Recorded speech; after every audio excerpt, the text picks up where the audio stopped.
Okay, well, just give out as many titles as we can, I guess.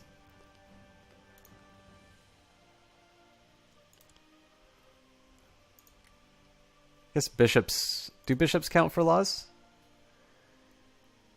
I see lots of dukes and earls, but I don't see any bishops inside of this, so I'm going to say no.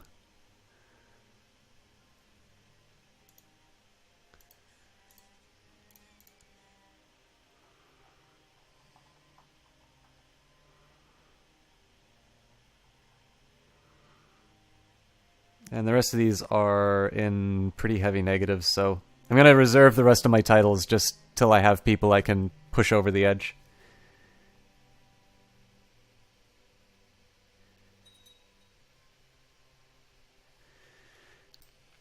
Yeah, we definitely are getting pretty desperate.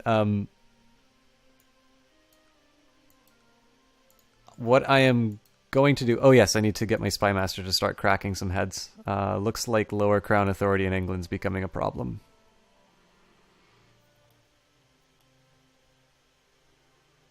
And actually, lower crown authority in England is the last thing that I want.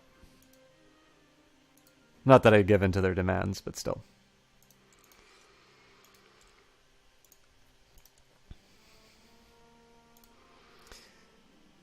Bookkeeping is an unappreciated art, and you have taken it upon yourself to master it. You've gained a clearer picture of the realm's finances, and your stewardship has improved as a result. I could do this all day. Gain 1 stewardship.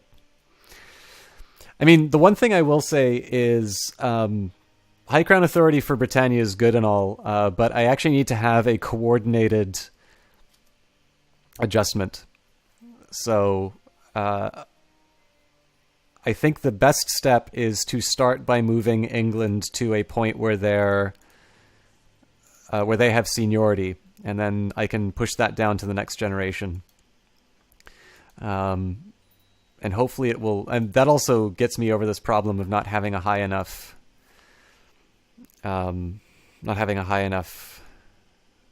demand size. All right, it's a daughter. So that means I can afford to play politics with her education.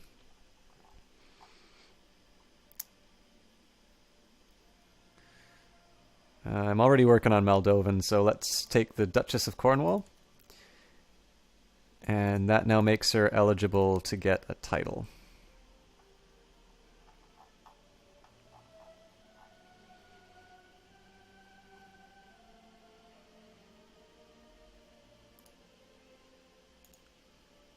Keeper of the Swans.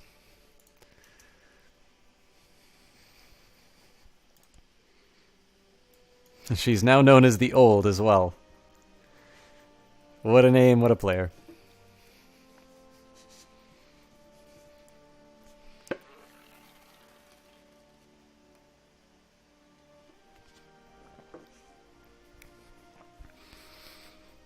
I mean, the other possibility for this strategy is there's nothing saying that I need to have primogeniture and then redistribute the titles. It actually makes a little more sense to do it under seniority.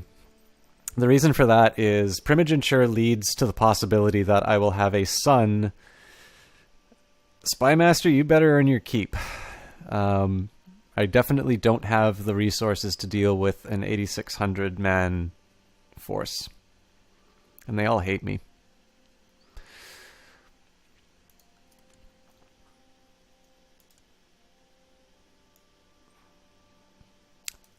Duke Wilhelm of Powys has founded the Seniority Succession in England faction. Can I join it?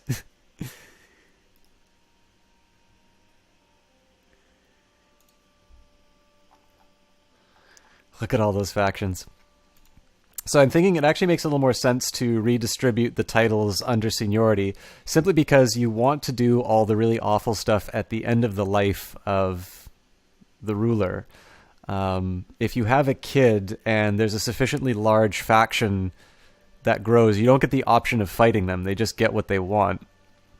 So I'd much rather have the instability in the realm when all of the people who will be getting the titles are all elderly, and then, you know, I can have the kid inherit a more stable realm. And of course, once I have family members in all of the positions, they're going to have a naturally higher opinion modifier for me. And that means that it'll be a little bit easier to institute the laws that I want. Your tangerine cookie stock is tanking.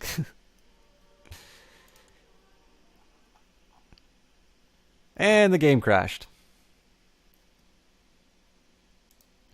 So the last time I put some music on, Twitch decided to silence the video for about half an hour.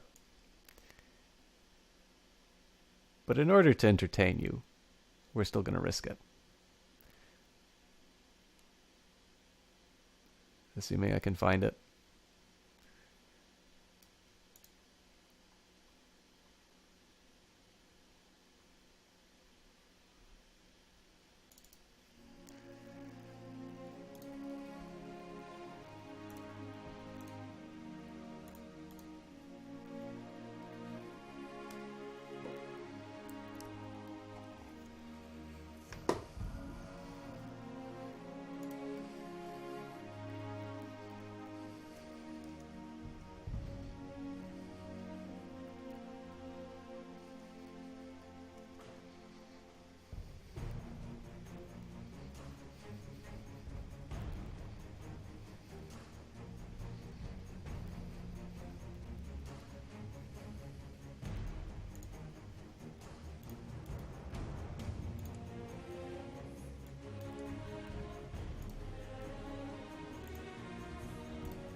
All right, we're back.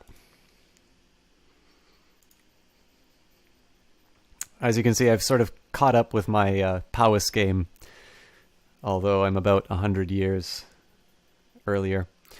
This is actually one thing that I've really noticed about my playthroughs of Crusader Kings 2 is the higher the level that I get, the harder it becomes to manage. I find empires really, really difficult to run effectively. Which, I mean, kind of makes sense, right? Like, when you think of, if you think about how you would play the Roman Empire in Civilization, and again, I love Civilization. This isn't a knock against it at all. But it's like, you know, you have the biggest army in the world. Why don't you just go and coordinate it and take everything else over? And I mean, they did successfully for a while. But the fact of the matter is that when you have such a large institution with so much power, people want to be the one in charge. And so you run into the problem that I'm dealing with here, which is that people aren't just going to roll over and do what I want them to. They're going to, you know, they're going to want a piece of the action. And that usually translates into behavior that are actually counter to the effective running of an empire. So I really like the fact that Crusader Kings makes you do the hard, do the hard parts of running an empire. I mean, it almost seems, as much as I hate to say it, I mean, obviously Roman generals wound up being kind of the decision makers as far as, you know, certain... pleased to say that the errant subject Margaret of Gloucester has converted to the Catholic faith. Okay, I want to see these people.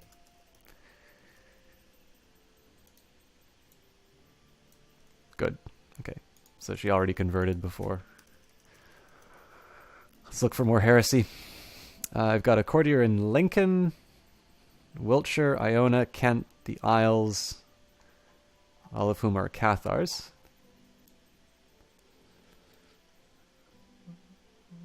We've still got got a lot of pagans in that region, actually. Might make sense for me. Oh, that's so many of them, though. Yeah, let's worry about the Cathars first, then we can... Well, no, you know what? That's the wrong way to think about it. I'm going to convert the northern province just because they're going to have a say as far as my laws. But yeah, but I mean, in the end, the Roman generals had as much of a say in terms of who was going to be running the country in certain circumstances as anybody else. But when you think about the military, like, that's something that, as long as you have the rules and the protocols in place, that's something that's going to kind of run itself in a certain way, right? Like, the winning of a war is going to be a function of how well trained your troops are. Do you have better technology than your opponents? Do you have, all of these different things? Prince Yormund of Britannia is now of legal age. He became a brilliant strategist. Well, let's marry him off. So, Aquitaine, Bulgaria, the Byzantine Empire. Unfortunately, all of these are Orthodox, and I really don't want to bring more heresy into my court. I can marry him to Kruta. I think I should be marrying Kruta off, though. Princess of France is reasonably attractive. And she's 16. She has a lisp, which lowers the attraction, but I think we can deal with that. Italy is very strong, but she's a courtier, so... I'm thinking France is our best bet.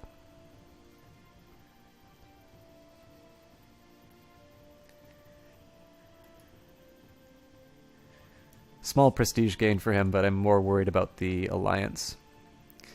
So let's actually find that unmarried daughter I have and see if we can forge more alliances. Kruta, where are you?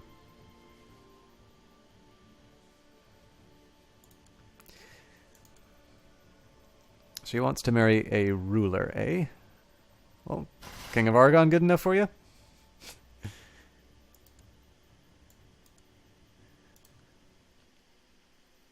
And I have an unlanded son, which is nice. I will give him Ulster, and that's just because I can create the...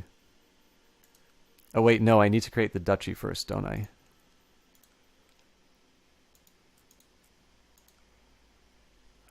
So the Duchy of Ulster... That is the wrong button.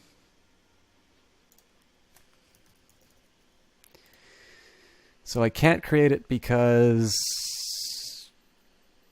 I don't have enough territory. Okay. Well, that's fine. So I can still give that to him then.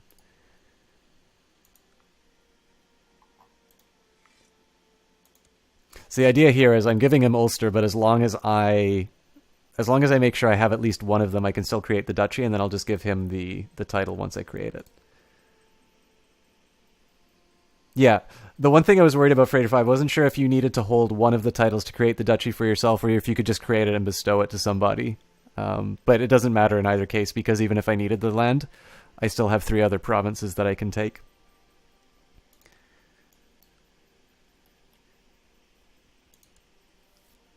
I'm probably just inventing problems too that may not actually be an issue, but I didn't want to find out the hard way.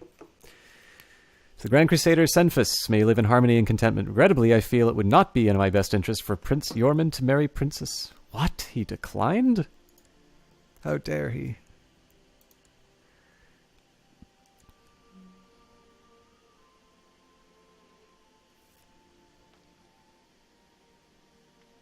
To the Great Crusader Cenphus, peace be with you. I accept your suggestion that Princess Kruta and King Yudes get married.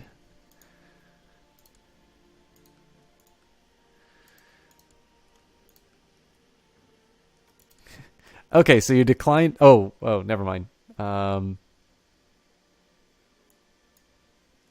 Yeah, so that's a problem. I get pulled into more wars.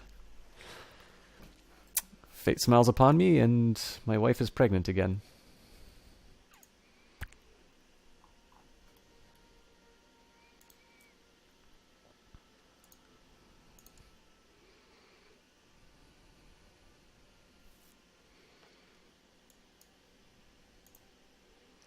So I'm starting to convince Moray. He might actually already be on... the seniority succession in England faction has disbanded. That's a shame. We do have some people who are coming on side, so I want to see if Moldovan's still blocking the High Crown Authority law. Oh wait, no, I was worried about Scotland.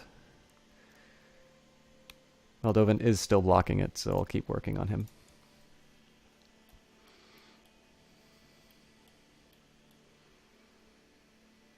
Kruta did just get married.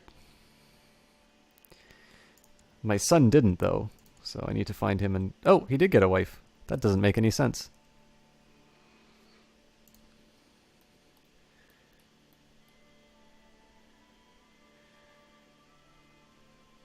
I'd really love to jump in on this war just because it will weaken the it'll weaken the strength of the Muslims. But on the other hand, I'm not really going to be doing anything on the continent anytime soon. So it's just a shame because I really need to get these wars over with to get my my successions in place.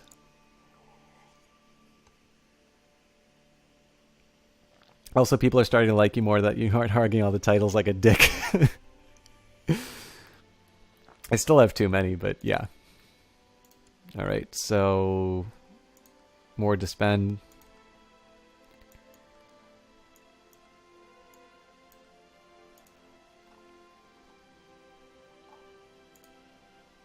I guess I should deal with some of these plots.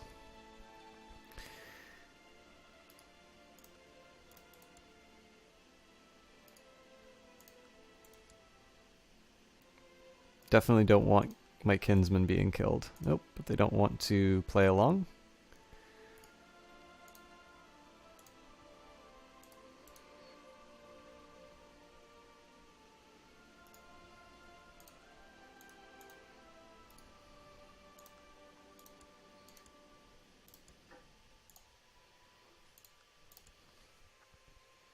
Crew wants to know who she got married to. It was the King of Argon.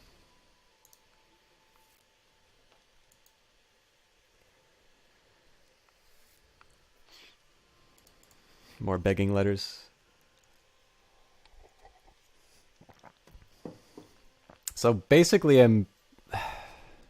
this is pretty optimistic to think that these 3 wars are going to be done in 2 years. More High Crown authority.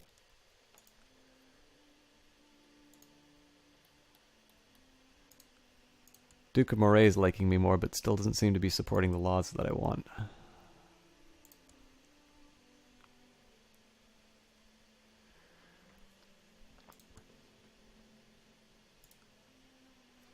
There's also some wars going on inside of my borders, but I'm not too worried about them until... Oh! We've got a daughter! Does anybody want to name the child?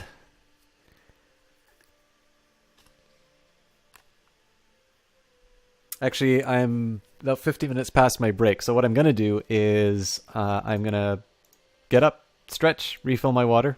Encourage all of you to take a second to take care of yourselves as well. I will be accepting daughter names for the duration of the break, and if there isn't anything suggested, I'll just go with a default name. So thanks a lot for tuning in, everybody. We'll ask 3 minutes of your time, and then we'll get back to probably finish this generation, or at least get the succession laws that I want in, and then we'll probably move on to another game. So see you guys in a little bit.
All right, so we've got Hildebrand, Anne. We are not Scottish culturally Frater 5. We're actually Anglo-Saxon. Um, yeah, with a confusing heritage.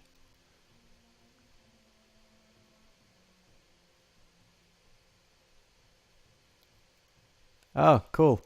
Well, DD Charger, you've at least made a name for yourself by being the first person that I'll, you know, to actually come in and try to cause problems.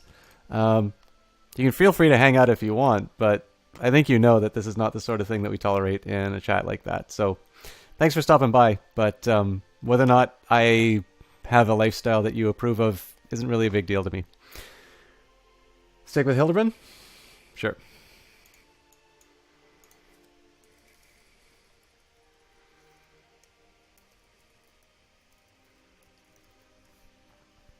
I guess I should take the break sign down.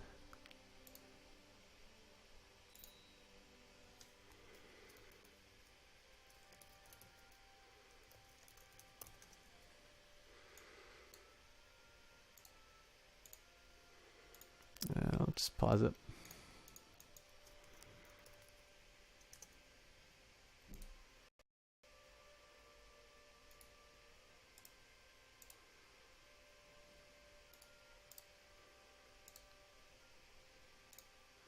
Her future husband will call her Hind and it'll be sweet and saccharine.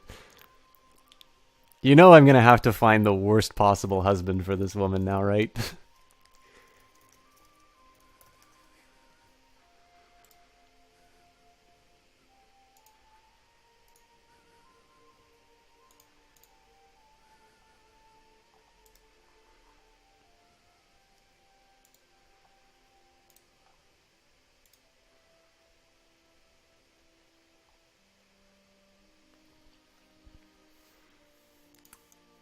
um, I paused for a reason. I just need to figure out what the hell it was for. Looks like the pseudo crusade's not going well.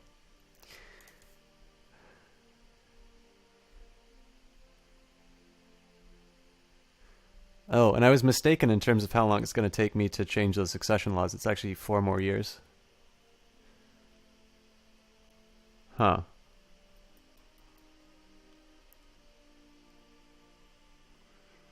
Well, it looks like the wars will be done anyway, so.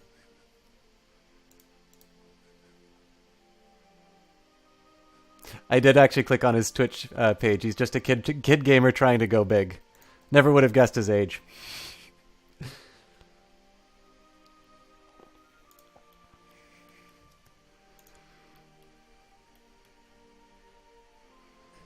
I mean, there's a side of me that wonders. This is obviously not a very large channel, so whether or not people like Crusader Kings 2 is a little bit beside the point. But out of representative Crusader Kings 2 channels, I can't necessarily say that this is a quite the one that you would want to try and troll. My liege, peace be with you. I've discovered a plot where Earl Sigbert of Worcester seeks to fabricate a claim on the Duchy of Mercia. Your humble spymaster, Bishop so-and-so of Coventry. I'll worry about educating a kid first. Alright, it's a daughter, so we can get political. It's your new life model now. Well, I mean, in fairness, right? Like, obviously you all know that I like Dota quite a bit. There's a side of me that wants to use the Duke of Kent, but he's 71, so chances are any gains that I get from that are not going to be substantial. Let's take the Earl of Wessex instead.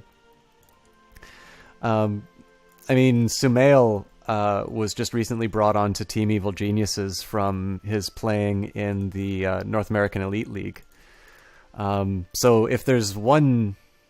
Like, here's the thing, right? You don't have to be a nice person to be good at video games. If you want to be professional at a game like Dota, you need to be good at Dota, and you need to at least be able to work with your team, even if you're not a good person. But I think there's also something to be said for the fact that long-term success in life tends to be a reflection of your ability to deal with other people. So, I mean, I'll put it to you this way. Like, we do live in a world where DD Charger 4 could in fact be a high-paid professional esports athlete.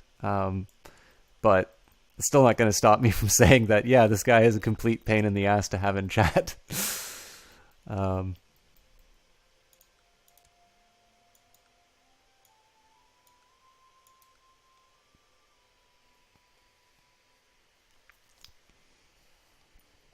It'd be nice if he was there to interact with, though, because I desperately want to know why this channel, out of all the places you could go, why is this one worth walking into? It's kind of fun, though. I was actually talking with Clara about this, so I got to meet her and Akadak, who was in chat yesterday, and we were talking about just trolling online. Obviously, Claire is a girl. Well, I mean, like as far as demographics are concerned, right? Pretty much everybody when they hear about Twitch, pretty much imagines that it's just people watching, an Asian girl gamer, of which she fits every single one of those boxes. Now, that is not the reason to watch her channel. The reason to watch her channel is there's a really fantastic community that's been built around it that, I now get to be a part. Well, I mean, I've been a part of before, but I get to have a deeper interaction with through being a member of on Team Panda. So, inevitably trolling is going to be an issue that needs to get dealt with. And we were talking a little bit about it, and Mike Knows Games made, I thought a very good point, which is it's one thing to deal with the troll, like mute them or whatever.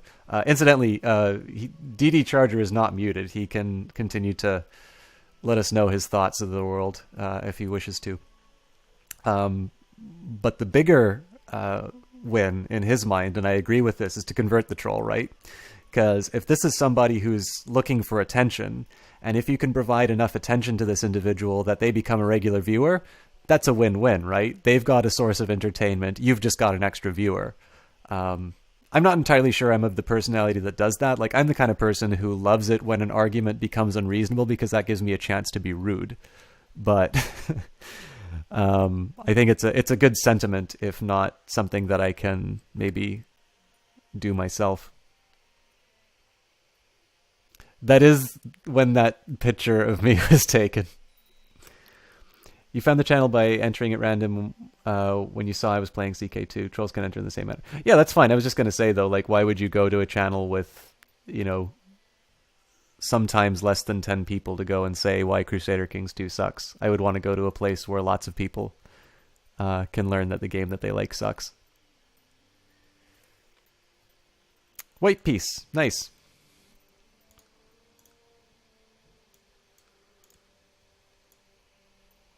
That's cool to know. Actually, it's nice that you shared that, by the way, Freighter 5, because I always wondered, like, especially when I was starting this for the very first time. It looks like we've got some people on side with our laws, so we should maybe review this. Like the very first time I was doing this, the very first time I had a stranger come into my channel and, stay and interact, I was curious what had brought them there. It's true from my own experience at trolling is you get more bites when there are more people. Yeah, I mean, that's just me, right? I love getting a rise out of people. I don't like it with a cheap shock. Like, I can go in and I can say something misogynistic, and I know I'll piss off a lot of people, but it's extremely inelegant. Like, there's nothing... I've proven nothing other than the fact that the world very rightly dislikes misogyny by getting a rise out of getting people, getting a rise that way. But as it turns out, like, I was doing this extra life stream, and it turns out that somebody who I knew from the city I grew up, who I'd not talked to in over a decade, basically, found out about this stream, put a thread on Reddit, and it was just a bunch of people who came in and started watching. I don't remember, I misspell like Pooh, if you were one of the people who were brought in by Reddit, or if you found me during the Extra Life stream on your own. But it was like, in regards to the troll, all you've got to say is... Okay, now I gotta watch Imgur. They hate us because they hate us. Yeah.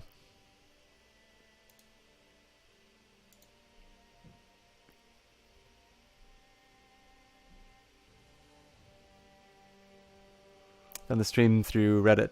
Stay because the stream and the chat are normal, decent human beings. Rare in Twitch. I don't know. I mean, I've been very entertained when I watch Twitch. I definitely know that there are. By the way, let's take a look at. I'll say the Twitch stuff in a second. Prince Yorksacker of Scotland currently is gluttonous and content, which I think are contradictions in terms. But I guess I need to be careful in terms of how I raise this child.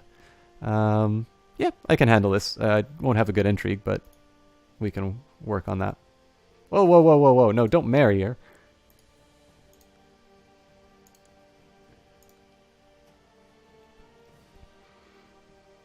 Okay, apparently I can't... Well, that's a pain. Yeah, why not? You are agreeing with a man named I Smell Like Poop. Yeah, I mean, I'll be honest, right? Like, it still feels weird, and I know because, you know, chat isn't recorded in a VOD, that I have way too many instances of saying the word poo. But, I mean, he/you have been one of the people who've basically been with me since the very beginning of streaming. So, I mean, for crying out loud, System Chalk, that's not exactly... I mean, I don't know if any of you guys have watched me when I cast Dota with Nick the Peasant, but he always just shortens me down to Chalk. So everybody has their own names, and it's fun. But yeah, I mean, as far as the content on Twitch is concerned, I've been very lucky in the streams that I watch. I definitely... Like, I don't think it's my place to say who's a good streamer and who's a bad streamer.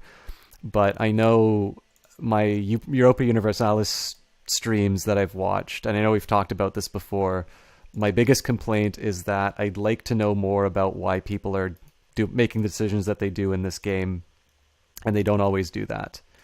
You know, in my own case, I sort of started making video game videos with Dungeon of the Endless, where it was for my Steam guide for that game. So I very much have a style of explaining how a game works. Even if I mean, you guys have watched this long enough that you know a lot of my decisions are really bad ones. But that's not the point. The point is that there's content there. It's not just watching some disembodied hand play a game. So either an interaction with chat, which is talking about real things, which is what I tend to get in Clara's chat, or a description of the game itself tends to be the sort of thing that I've been attracted to myself. And I tend to find that on stream quite a bit. I think the one stream where there's an exception to that is if I watch Professional Dota 2, but I watch Professional Dota 2 because they're skilled players doing something that they're good at. It's partly why you have an alternative account for streaming. Yeah.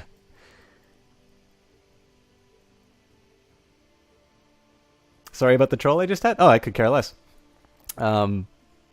I would maybe be worried if it was a troll that came in and was saying something that was bothering the people in the chat. I'd be worried if they were coming in and saying some uncomfortable truth about me that I didn't want to confront. But, I mean, looking at... the reason why I don't see any need to mute a guy like this unless he's deliberately becoming problematic to my... to the people inside of the... to the chat... This is somebody who discredits themselves the second that they open their mouth here, right? Like, let's read the whole content. In this case, I have, there's the universal banned words that's been cast out. So you, whatever, star, you have no life, you stream a game that nobody likes, LOL, you're not cool, so please GTFO, you fool. Nub, don't even know how to spiel. And presumably left at that point. Like, that doesn't merit a response other than, hi, thanks for visiting the stream. You know you're not supposed to say that. Please don't say that again. The only truth System has problems confronting is how amazing his voice is.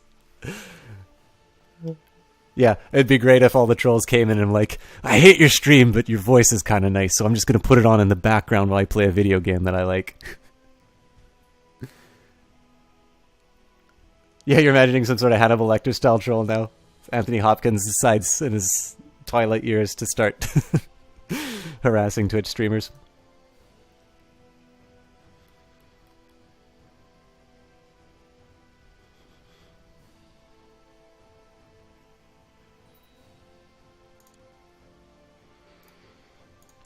I mean, one thing I would say too, and I mean, apparently we're going to talk about the troll for a little bit, which I don't mind because it's fun. Um, if he is a kid gamer who wants to make it big, the biggest point that I would make out to him is when I consider the times that I've needed to forge a curse. Like, obviously, I've worked like a Starbucks job or something like that, but when I've wanted to do a quote unquote real job, the path I've normally taken has been to find some area that is either difficult to learn or underappreciated.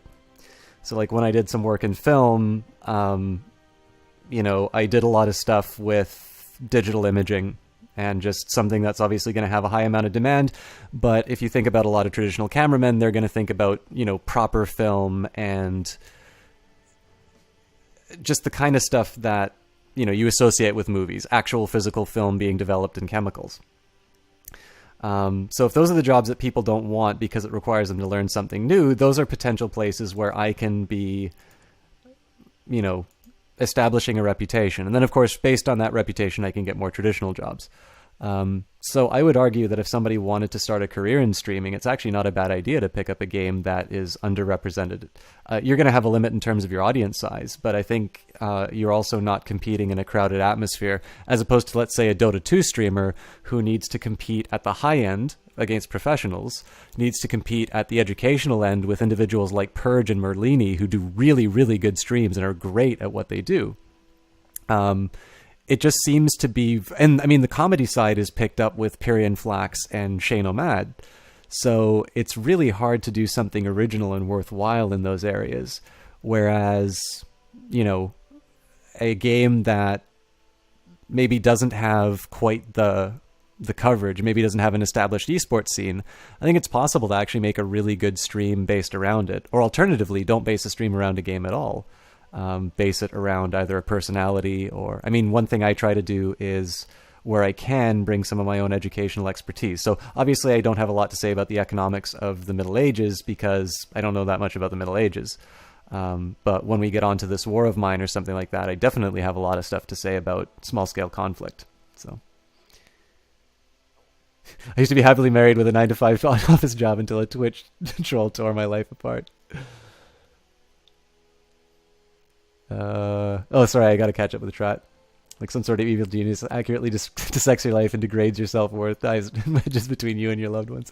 Yeah, what a thing to do on Valentine's Day. Fun fact with that, I have a friend who is the best Syndra player in the world. I don't know what Syndra is. His stream has had at most 20 viewers at any one time. Start my Dota 2 stream where I piss off all my teammates being horrible on accident. That would be my Boba stream. Yeah, I mean, I played a game of Dota 2 today. I will admit, it's been a while since I played Dota 2, so I'm almost certainly not playing on top of my game, but it was actually really frustrating. I really like playing support, but I just get the feeling that I am losing a lot of games because I play a very hard support role. I've got like vision everywhere and like the team's just not carrying its weight. Like when I do that, I had something ridiculously low for my gold per minute just because I was trying to be present and active and, create opportunities rather than, sit in the lane sucking up experience. And I mean, I had among the lowest deaths on my team, and I mean, in terms of kill participation, like total kills and assists was not the highest, but reasonably high. And just, nothing could happen in that game. It's just, you've got a Tidehunter and a Slark that are just not pulling their weight. So I need to figure out how to work around that because like it's bad if I just blame everything on teammates, right? I'm not going to get better if I do that. But on the other hand, I also need to acknowledge that part of my frustration in the game is now stemming from the fact that there seems to be a mismatch in terms of what I want to get out of the game and what my teammates do. So.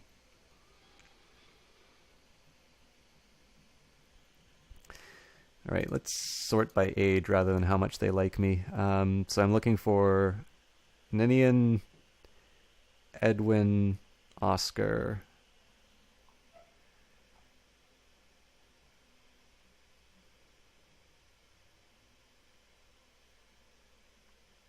I think Ninian's my best bet because, I mean, he's 40, so, but that's still young enough. Yeah, let's go to Galloway. Because if I get this guy on side, then I have high crown authority in Scotland.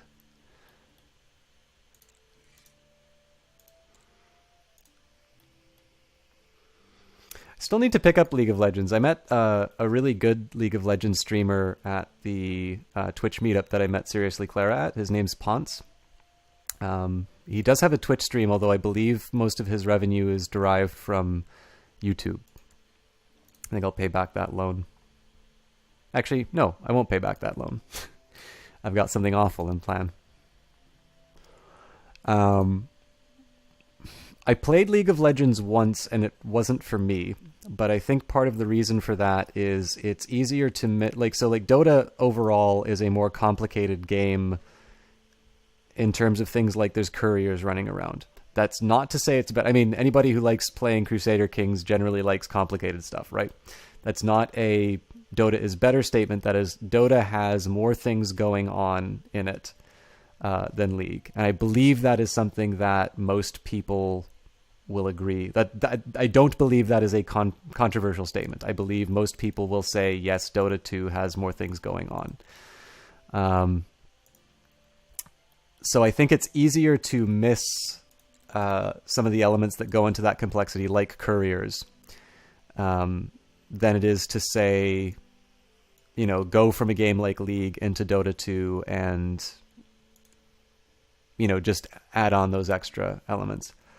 But that said, I'd like to give the game a little bit more of a fairer shot. I know you can't really do a lot based on one game. Well, that's not true, actually. Dawngate I loathed, and that was largely because of the attitudes of the players. So I was very happy to see that game go away. But I don't know, overall, when you,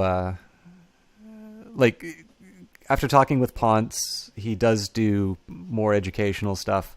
I feel like I'd have an opportunity to be able to get into League and give it a little bit of a fair shot. I'm also in the Heroes of the Storm beta. I haven't streamed that.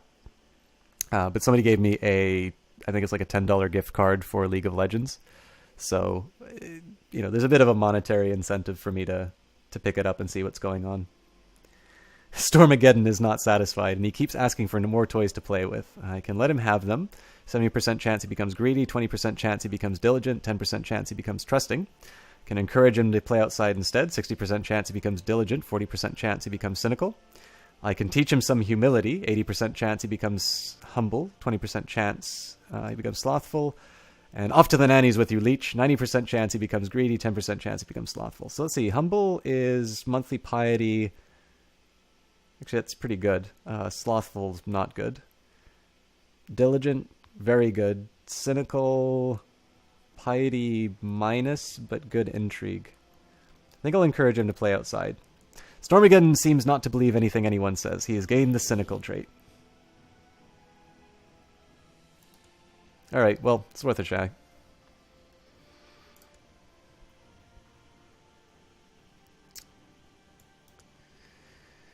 Alright, can we survive 2 more years? Primage ensures succession in Britannia faction, you say? Well, I'm happy with that. I'd probably lose all the kingdoms I own, but... Alright, new chancellor. It looks like Moldovan's a good one.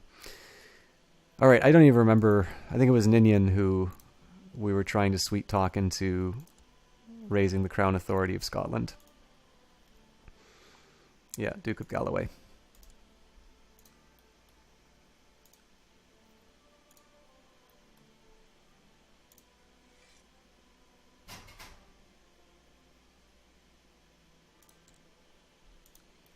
It's weird. Galloway does not actually have the Duke of Galloway in it. Pope's dying all over the place. You see, my heart stops a little bit every single time that I see that, just because I think it's my character.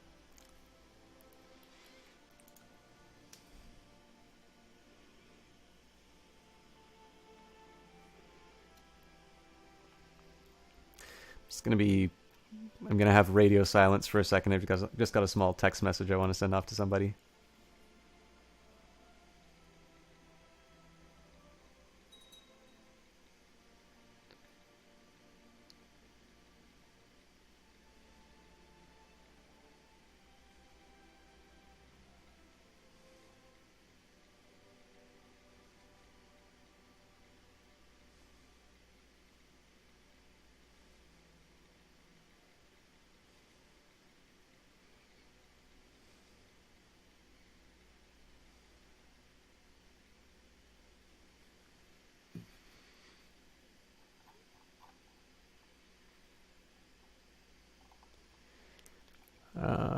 Okay. Sorry about that. I try not to be too distracted during streams, but on a 1 to 10 scale, it's not a massive thing to deal with, but just something I wanted to get on top. Just Valentine's wishes to somebody, so nice to be prompt on those things, seeing as we only have an hour left on the holiday. Hopefully that's more people approving. Nope. Factions disbanding. Oh, but we've got at least one. And Primogeniture Succession in Britannia has disbanded. What a shame.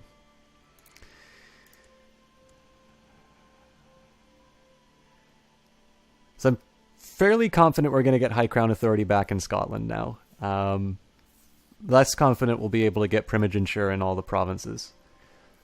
An important part of ruling a realm is learning how to delegate. This is something you finally realized, and your stewardship has improved as a direct consequence. Things are running much more smoothly now. Gain 1 stewardship.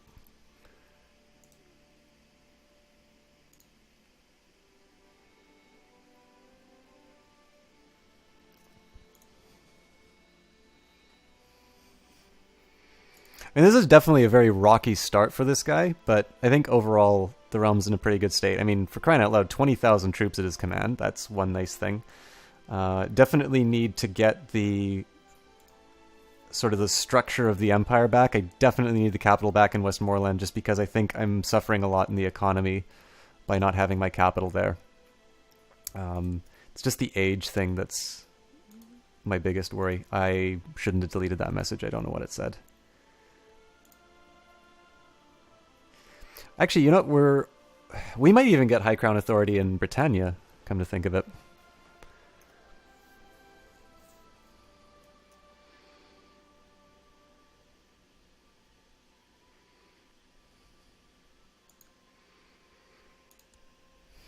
This war really needs to end, though.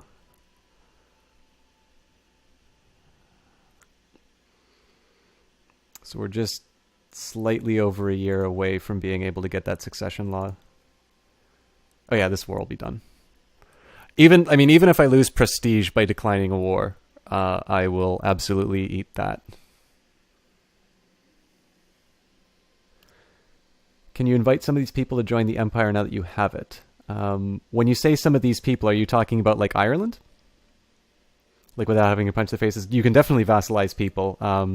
It's a fairly high bar that you need to hit, but there's definitely people that I can invite into the Empire. My brother, Prince Restrin, has requested to join the Knights of Calatrava in their struggle against the Infidel, even though this will forever disinherit him. Go with my blessing. Gain 100 piety. As long as I don't lose lands, I don't care what he does with his life.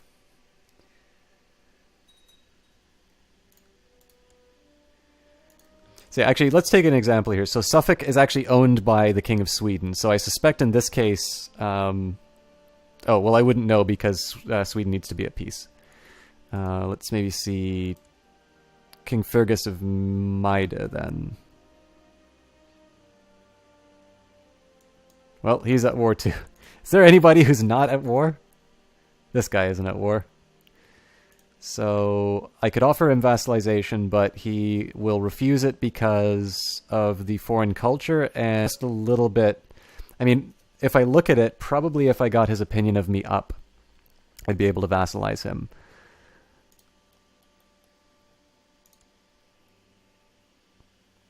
I mean, obviously punching faces is easier. But no, I mean... I think technically we probably could have tried vassalizing these areas anyway, but especially as an empire, it's that much easier.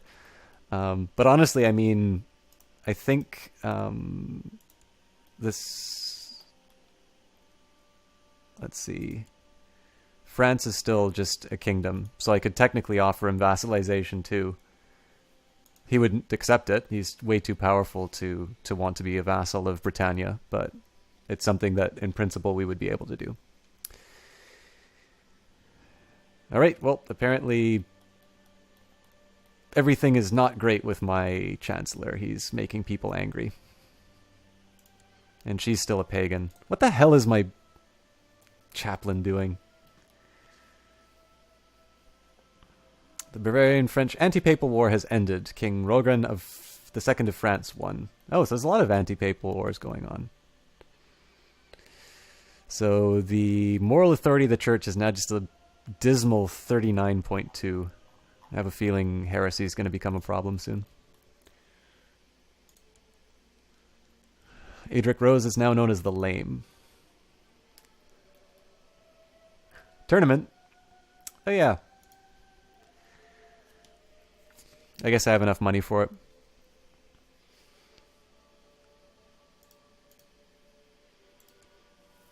Thank you for the reminder.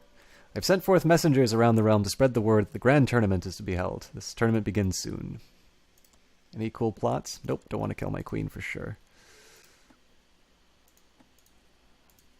See, the biggest thing I'm worried about right now is that the majority of my army comes from vassal levies, and if there's one thing I've learned is that a succession problem can really screw you up with that. Dismiss the papal authority, invent the Holy Roman Catholic Church. It's time to let the tournament begin, and for the next 2 months, let all show their martial brilliance. This is the time.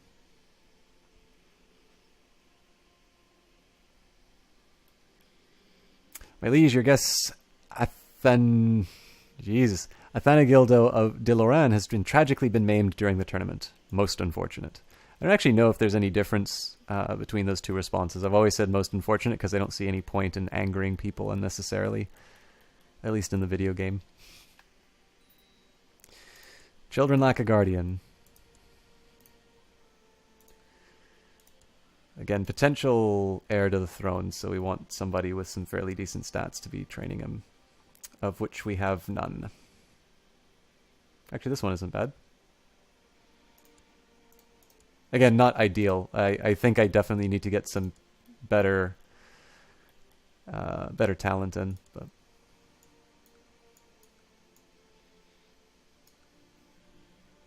Elfric Rose has been crowned the winner of my grand tournament.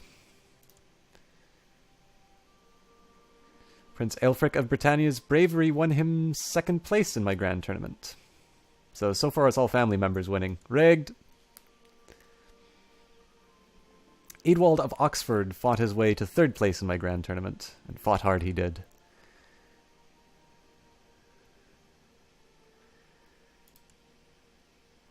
Wolfgeet Rose is now known as the Young. The tournament's over, now is the time to bask in glory. A glorious event, and if we're lucky, something that will get my laws approved. It's actually... Oh, you know what? I'd love to go on a pilgrimage, but I'm going to wait until I get the succession laws, because it's possible I could die on a pilgrimage. I actually had a game where I played 3 generations, or maybe it was on stream that I did this, but I had like 3 generations that died on pilgrimage. You have a new heir. If your character dies, you will now play as Leofold's son. And he's 43, so this might actually be the guy who gets us primogeniture succession.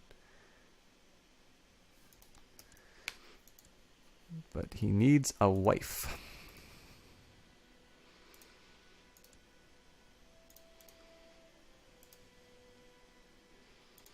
Why can't I give him a wife?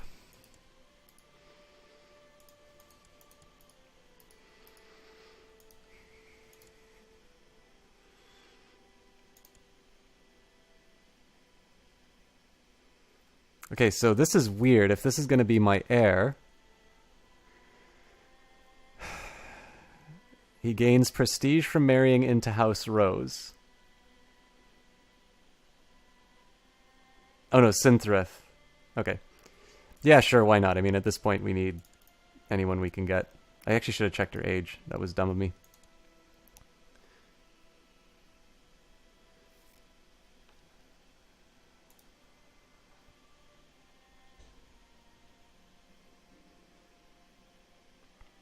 Traveling dancers that first danced for us, and while dancing to a fast and glad tune which made me want to dance, invited everyone to join them.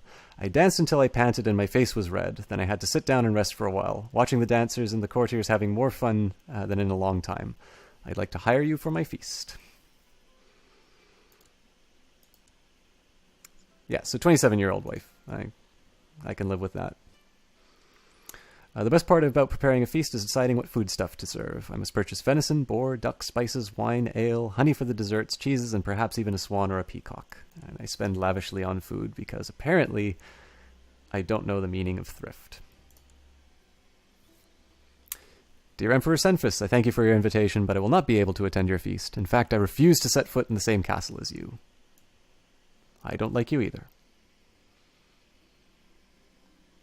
Guests have finally have arrived. All is ready. The cooks have worked day and night preparing the food, and the castle has never looked lovelier. Welcome to my feast. Steward Duke Michael noticed that Duke Petra III had drunk too much wine and tried to dissuade him to drink any more when Duke Petra III threw up on Duke Michael's shoes. What a foul smell. Oh, this is the year where it happens. Got 9 months. Let's see if this guy can survive. I thought the food was superb, the wine mediocre, and the dancers beautiful. Some of the more inebriated guests joined the dancers in a quadrille. I think I'll join them too. Gain 15 prestige. It's actually a fairly decent haul that this guy's gotten as far as prestige goes. It's about almost 3,000. So one thing I'm going to do now is double check England and just make sure I still meet the conditions for seniority succession. So we have at least one count that doesn't like me, so we got to deal with that. I'm going to deal with that now, actually.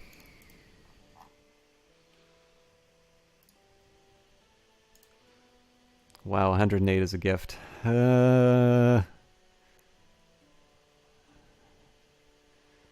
going to hold off on that.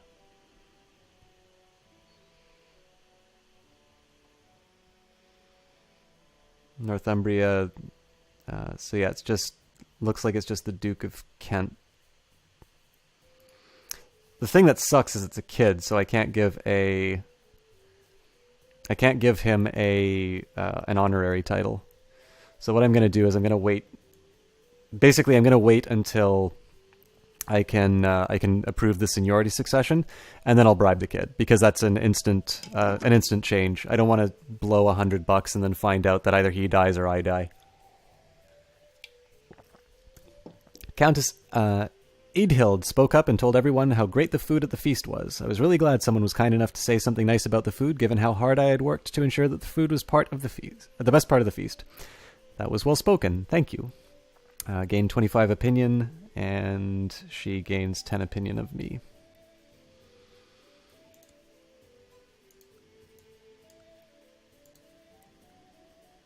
I thought the food was superb, the wine mediocre, and the dancers beautiful. Some of the more inebriated guests joined the dancers in quadrille. I think I'll join them again. 15 prestige. Chiefess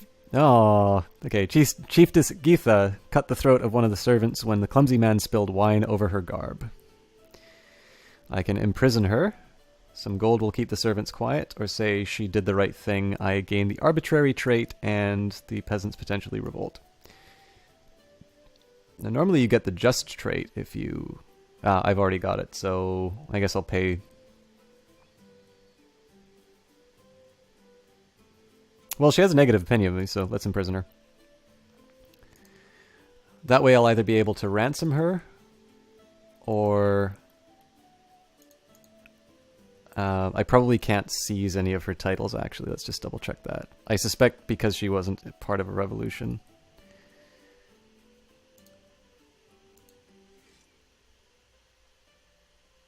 Ah, since she's a filthy Germanic, our vassals will not object.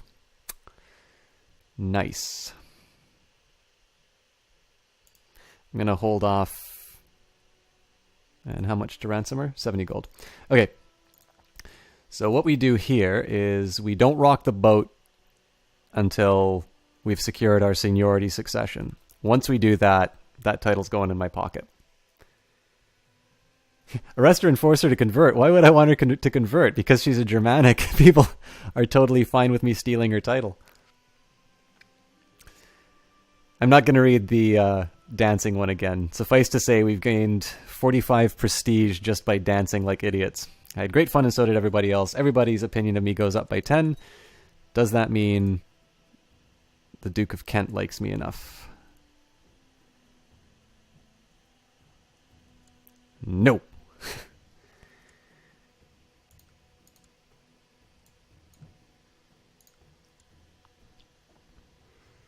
Okay, I gotta watch this countdown. We're at February, we're waiting for September.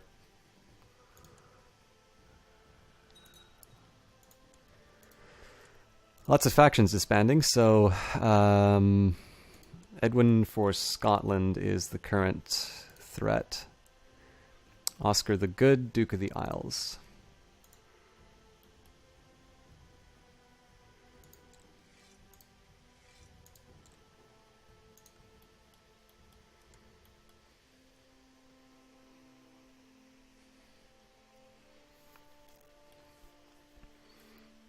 Okay, April's passed. I think I might start streaming when I start wrapping it up. Absolutely. So, yeah, obviously everybody in chat sort of has gotten to know each other, but I believe, correct me if I'm wrong, CPO Williams, but you've started playing Evolve and you'd like to start streaming it. I'm probably going to end this part. I'm going to end this part of the stream when either this generation dies, if it's too long as I get the seniority succession. I'm going to move into another game. It'll probably be the secret game I've been holding.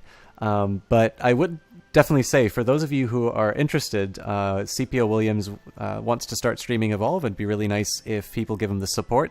Certainly everybody's been kind in supporting me, and I want to pass that along. So I will probably still be streaming after Crusader Kings 2, so I'm sorry to divide the attention between everybody, but the important thing here is that you follow what you're interested in, rather than feeling any weird sense of loyalty. Once you start doing it, CPO Williams, if you feel free to drop the link in the chat, I'm not going to mind that at all. And when I'm done playing, I'll definitely jump in and watch. And actually, I should maybe say that too. That the same goes for any of you. So I know there are some streamers who have rules about advertising streams. There may be a point in the future where I hold off on that, because there's a certain point where, you know, people are going in and attempting to pull people out from an audience. But I think at this point here, especially because we all know each other quite well, I think all of you have definitely earned that point where you can say, hey, I'm starting out on streaming, feel free to stop by. And if you have any questions along those lines, feel free to ask me. But if any of you are doing your own streams, one, I would love to see them, and you can definitely feel to private message me your own streams. I know a couple of you have, but in general too, if you're going to be doing something, feel free to let chat know. If ever I thought something crossed the line, I always definitely believe in advising people of it not being permitted. You're not going to offend me or anything like that. The only time I would get bothered is if I'd asked somebody to stop something and they continued. Black Dahlia. Great to see. Oh yeah, no, CPO ones. I'm saying I think just it's worth mentioning. Because I know it's very common in Twitch for people to say that they don't want people dropping links. So by all means, if you want to start streaming Evolve, even if I'm still doing a broadcast, I want to watch you play the game at some point too. So feel free to drop the link when you're ready to start streaming. If I don't join you, it's because I'm going to be playing my own game. But I will definitely join you when I can. And I just figured it was a good time to mention that to anybody else. It's it's a nice tight knit group that we have here, and I don't mind if anybody wants to let us know that they're doing other things. How are you doing tonight, Black Dahlia? I am sadly truant from Clara's stream just because she started right around the same time I was doing this one. The Pope is upset with our law of free investiture. The Holy Father is asking us to change it to comply with church doctrine. I rule in my realm. I'm sadly going to decrease the moral authority of the church even more and lose 25 piety for it, but sorry, not sorry. My mic is so good. Thanks. It's an Audio-Technica AT2020, I believe. And I actually ordered it through Clara's Amazon link, so it's not a cheap mic by any means. It was something that I got kind of as a Christmas gift for myself because I'd saved up a little bit of money. But if you're looking to get something that maybe... It's a cardioid pattern, so it's definitely a little bit more dedicated to broadcast. Yeah,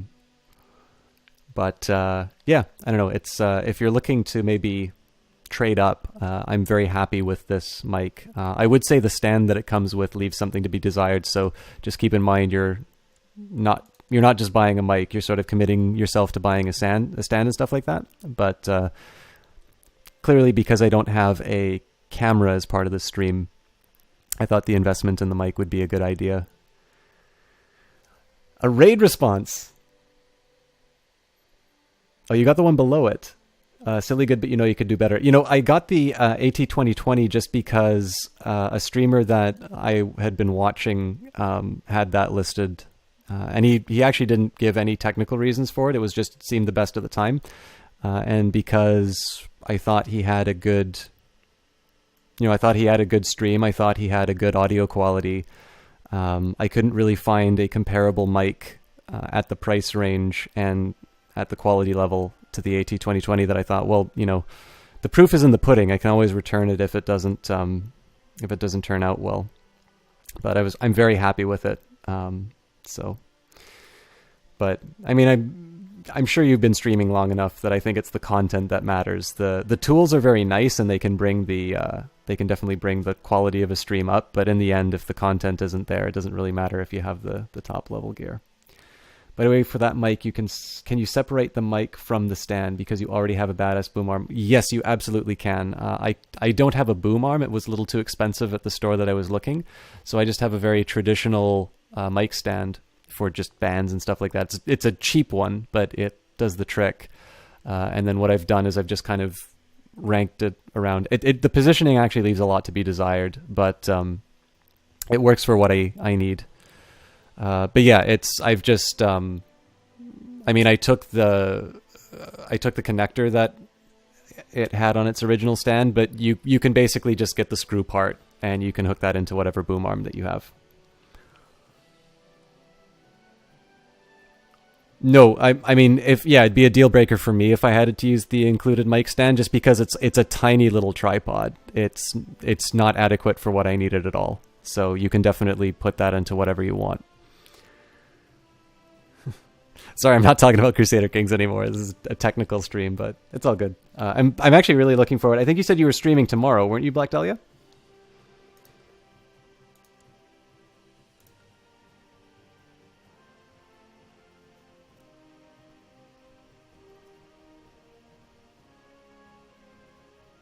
Stormageddon is going to get military training, it looks like.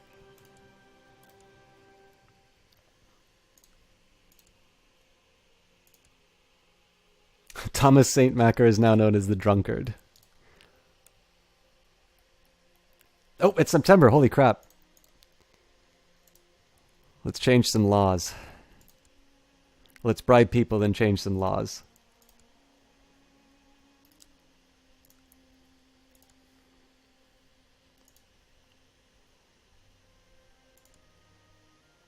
Seriously? Who the... Am I seriously going to have to go through all of my vassals and find out which ones are in England?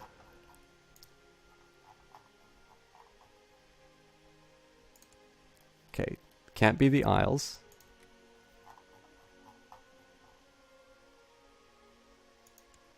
Northumbria is not in England. Oh, it is in England. Okay, Oscar McAlpin, what do I need to do to buy your loyalty? Oh, Jesus Christ, he's negative 100. I revoked his title, eh?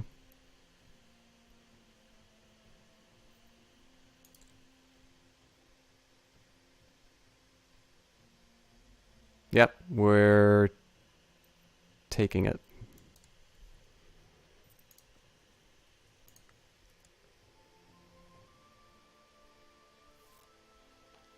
My liege, your wisdom and mercy are legendary. I humbly accept your decision to revoke the county of Northumbria, though it grieves me deeply. Okay. The reason we did that is so I can... I have not reigned for 10 years. This doesn't make any sense.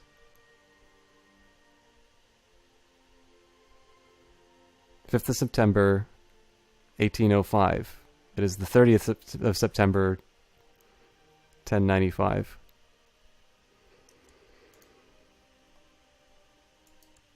This game! Well, at least I can... Oh, wait, actually, this is in the... This is actually a territory that I want.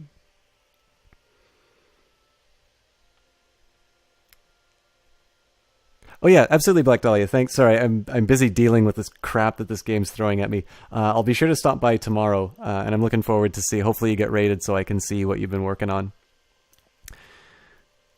Oh, hey, Dryland the King. I think it's this guy, not my family.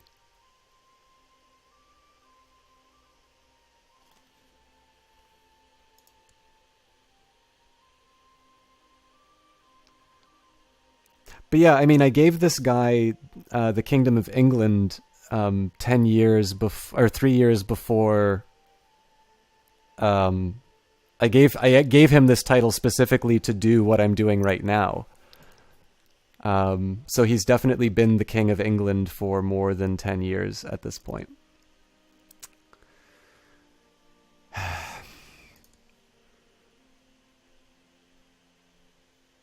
I think what I'm just going to do is I'm going to let it tick over each month.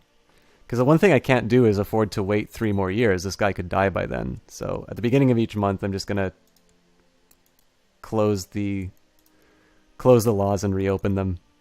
This is going to be really frustrating if he dies, though.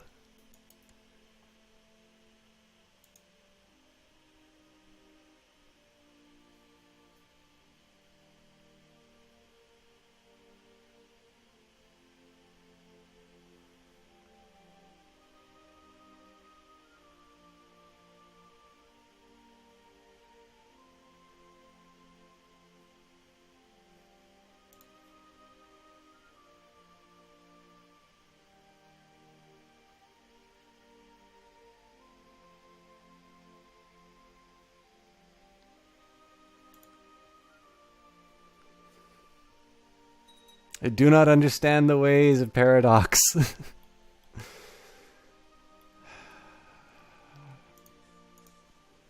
My realm's kind of a mess now, too. I took too many titles.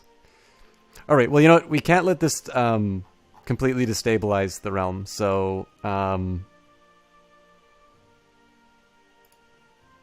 we're pissing people off, let's revoke this title.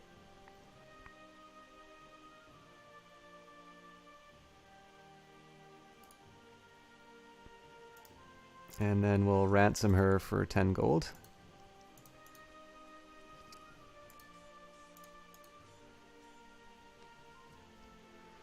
Really close to the crown authority that we want in Britannia, so let's see who we can bring on side. Eldmund has 10 votes. I think he's the one who I want to work on first.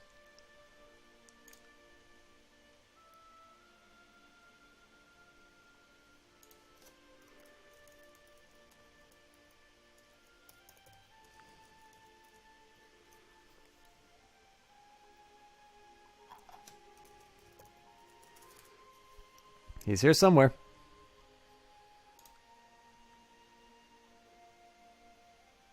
Ah, there we go.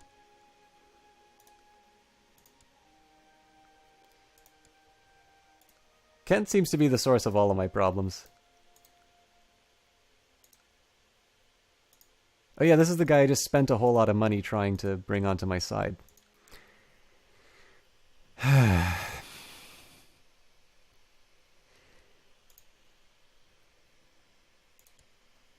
By the way, Chad is inevitably smarter than me on these things here. I also noticed that it says... oh, hang on.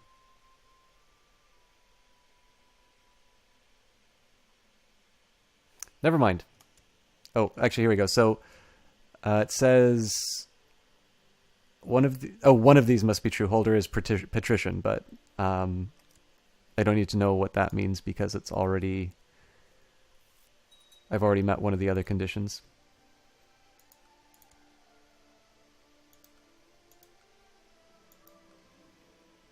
Your steward, Doug Michael, has offered to go through your newly acquired demesne titles and distribute them to existing or new vassals in order to ease your burden of government. No thanks, I'm fine, but I think he makes a good point. I should start distributing these things a little more intelligently.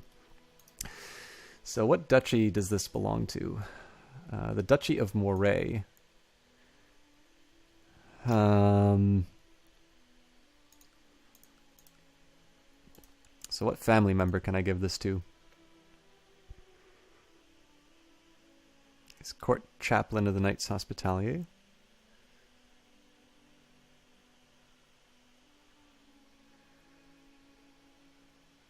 He's heir to the Kingdom of England. Oh, right.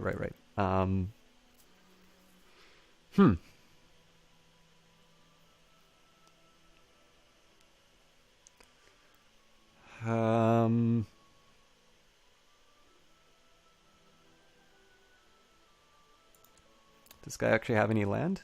No. But his children does. Oh, he's Count of Luxembourg.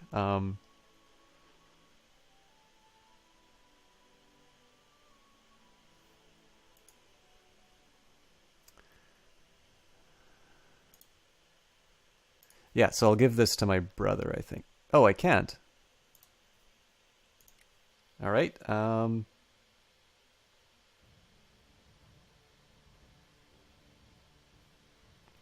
This guy already has... Like, the big thing here, I'm just trying to... I'm trying to give land to people who wouldn't otherwise have it.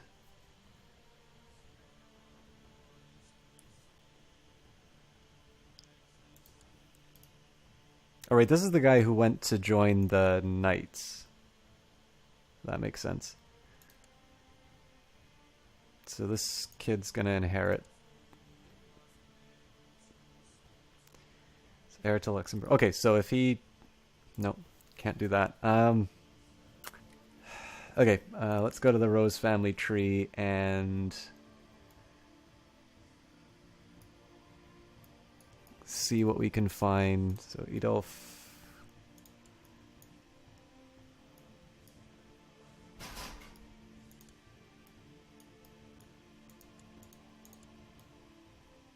Do I really have nobody I can give this to? That doesn't make sense.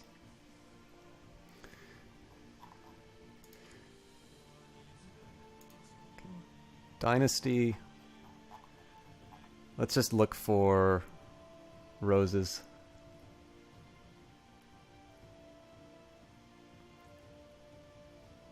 Oh, specifically male roses. Not a ruler.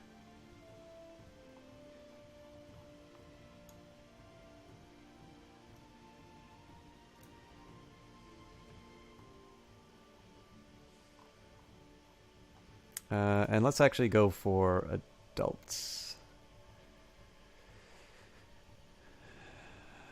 Okay, so Sighir apparently is a courtier. So is Eadsiege. He's young and he likes me, so I think he makes the most sense to give that title to.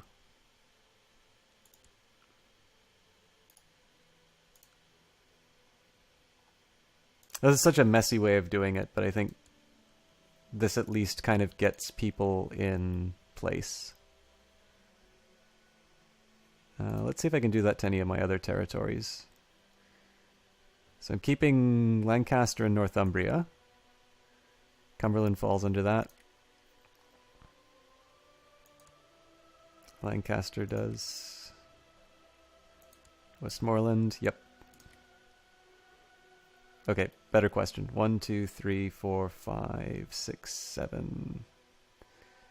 Okay, so I still have one extra. Ah, here.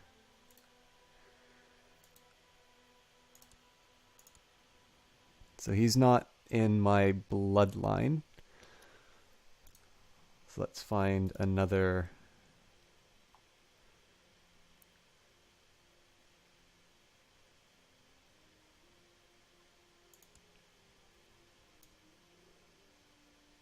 Yeah, so we'll give the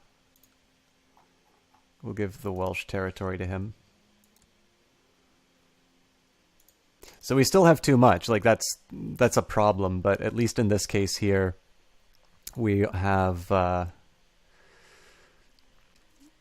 we've sort of got the beginnings of family members being in counties, if not duchies, that will we want to take over.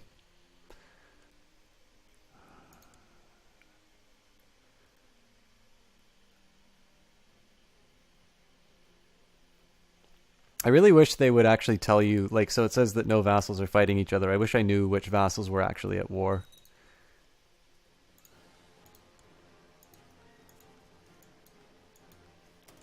Oh yeah, actually I should also take a look. So now I'm pressing the flesh for High Crown Authority. I think we already worked this out though. There was a guy who was worth 10, was it? Edmund of Kent. Yeah, we're already working on that. Never mind. I don't think there's any other laws that I want to institute.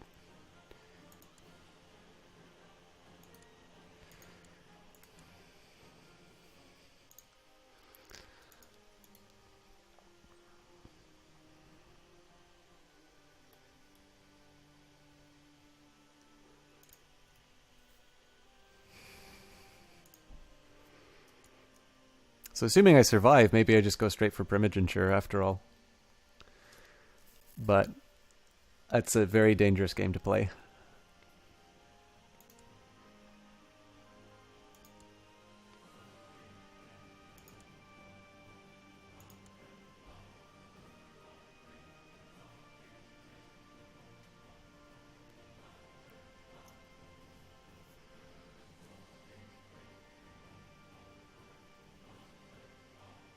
The one thing I'm not going to do is the same trick that I did last time, which was pass on the title. That was just too much work to try and convert England back to the way that I wanted. May you live in harmony and contentment. I've discovered a plot where Enoris Senru plans to kill me. Alright, well, can't have that. I'm definitely not going into hiding, but let's deal with these plots.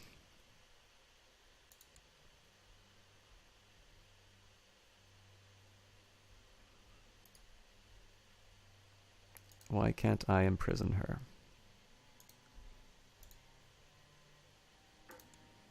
Ah, because she does not live in my realm. Fair enough. That makes it a little more complicated, but as long as I don't have people who are mad at me to... You know what? I should go on that pilgrimage. I'll just make sure I pick all the safe options.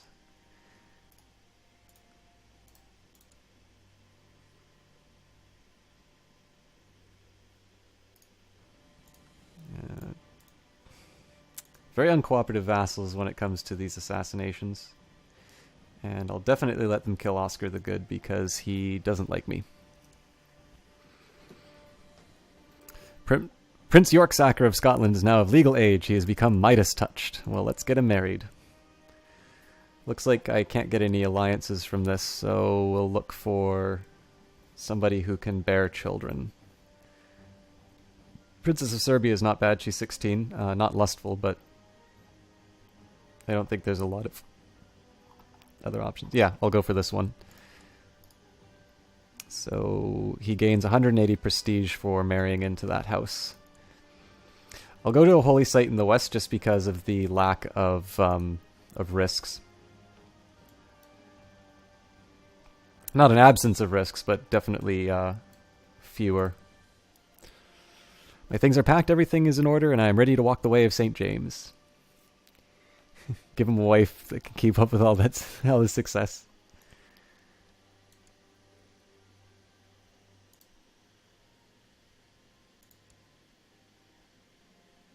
The Lords of Scotland have approved the institution of High Crown Authority law. Fantastic. And looks like the High Crown Authority in Britannia is on its way too.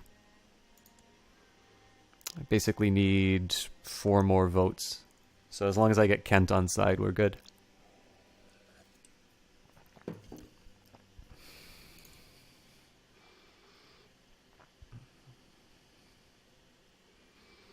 I also need to now start dealing with the fact that Scotland doesn't like me that much.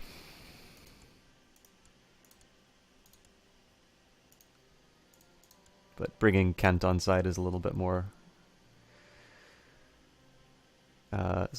important. As you stop to make camp near a river crossing along with other pilgrims, you observe a group of builders working on a new bridge just upstream. You walk up to them and see that the arches of the bridge are already half completed. The master builder notices your interest and walks up to you and offers to tell you about the construction techniques they are using.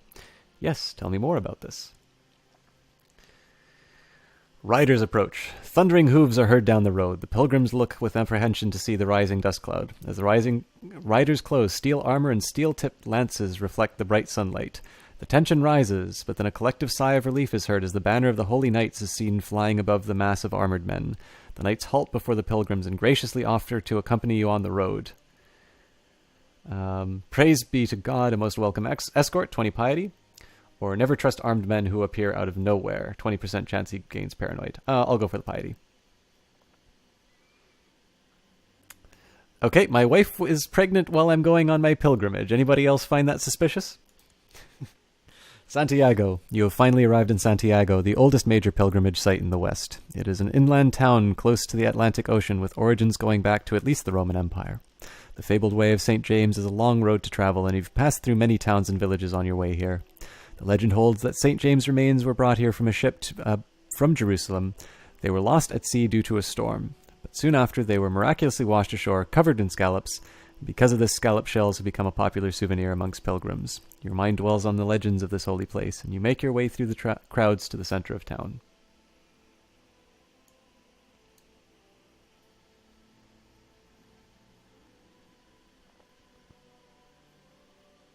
I think I'll go for the gregarious trait on this one just to get my diplomacy up. It was you, sorry, Emperor Shot? What? Sorry, Oh! The father of my child. You finally returned from your pilgrimage. It was a rewarding and interesting journey, and you'd do it all again if you could. Still, it's good to be back home. Gain 30 piety. So...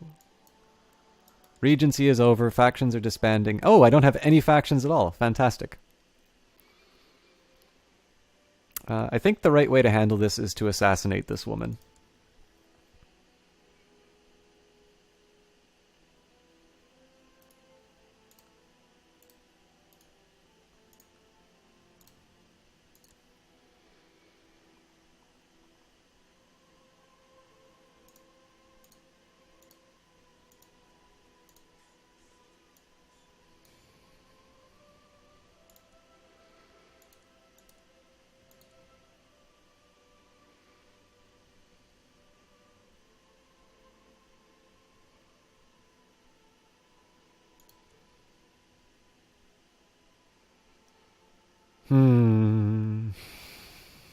Why can't I change the laws? I hope this isn't related to creating Britannia, because if it is, I'd be extremely angry.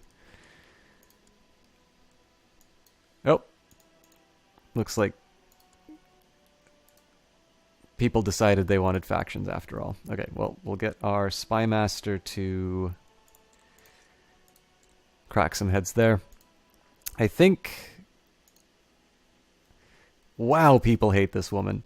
I'm going to do something stupid and expel the jury. We've decided to expel all Jews from your realm. After the guards round the Jewry up, they are forced to depart in yet another large exodus for lands more friendly to their kind. They are allowed to keep many of their belongings, but you confiscate much of their gold. It shall go to the crown. I gain 200 gold at the cost of 100 prestige, and banish all Jewish characters from the realm. So there's two reasons for that. One, I didn't want to pay back the loan. Two, it brings my treasury back up. And three, it helps me deal... the Lords of Britannia have approved the institution of High Crown Authority law. Fantastic. Also helps me focus on my... I'm going to start focusing on eliminating heretics again. So I don't really need to worry about converting the pagans as much, just because they don't actually control... they don't control significant areas in my realm. Let me go under vassals and sort out who are... This doesn't make any sense. How could the courtier in Delore be one of my vassals? There's a lot of heresy here, actually. Not quite sure how to handle it. Okay, Iona the Isles Kent for Cathars.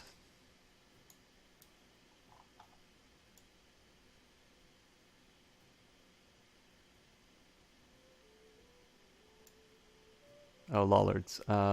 Sussex, Worcester, Britannia, Gwent. Okay, Sussex seems to be a hotbed. So Sussex, then Gwynedd. So we can get rid of the Lollard and Polican heresies.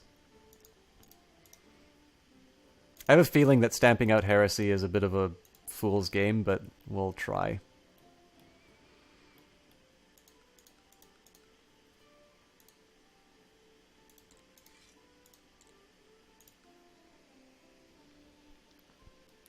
Nice one on the High Crown. Yeah, I was a little surprised to see that I got that, actually, but means I can start working on centralization, which I have a suspicion is going to be significantly easier than High Crown Authority.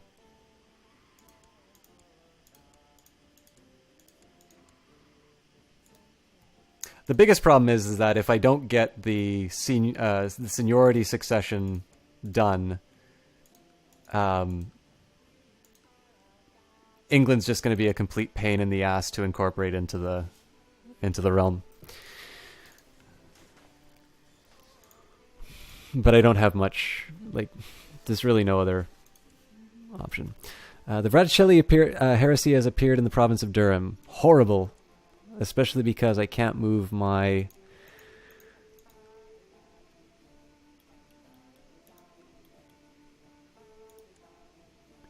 I can't move my chaplain until when? April 1907. We might actually get centralization. 34 out of 83. Another pope dies. 38 out of 83. So yeah, I mean... Oh, there we go. Lords of Britannia have approved the institution of low centralization law. So we're only one domain too big. We can press a claim in... Who owns that? Yeah, I don't want to go... I'm not going to go on that adventure. I guess it's just a waiting game until we can pass our succession laws. I'll keep doing what I said I was going to do. I'll just review England's... I'll just keep reviewing England's conditions each month and hope I don't die in between. As far as passing a new law, I can't do that until another 5 years. So, but still, centralization is nothing to sneeze at. I guess I can do a feast.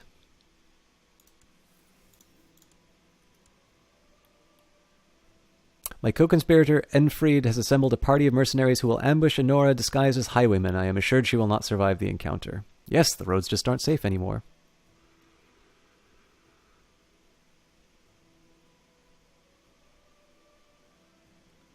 Wandering Minstrel has entered the castle, singing, and did not stop until he found me. With a flourishing bow and one long sad tone from his lute, he finished his song and asked for my patronage. I was just looking for some entertainment for my feast. No feast is complete without boar meat. Who will get the prestigious task of hunting and slaying boars needed for this feast? I will send out my son. We've got another faction. A couple factions, actually. Lower Crown Authority in Wales, I'm not crazy about.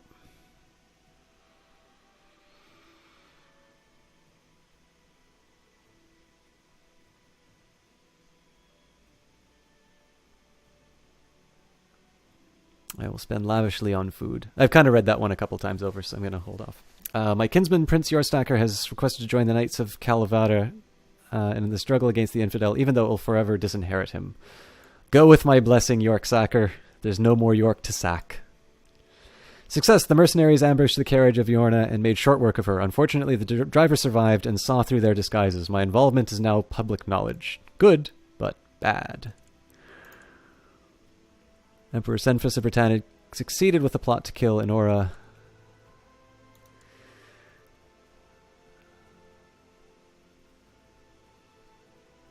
Doesn't look like that had too negative an effect on me, though.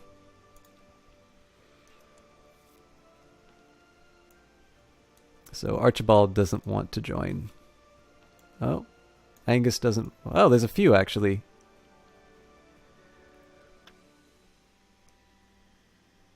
Yorksacker just joined basically traveling knights. So he's no longer in the line of succession. But he's fighting the good fight. All right, troops are being trained. You can see that the redistribution of some of those lands has actually lowered the amount of troops that I have. Remember when I used to have like 20k? The minstrel sang and the ladies wept. The minstrel sang and the lords laughed. His performance at my feast was above the expectations, and I congratulated myself for hiring him. Sing that ballad once more, please. 10 prestige. I thought the food was superb, the wine mediocre, and the dancers beautiful. Some of the more inebriated guests joined the dancers in a quadrille. I think I'll join them too.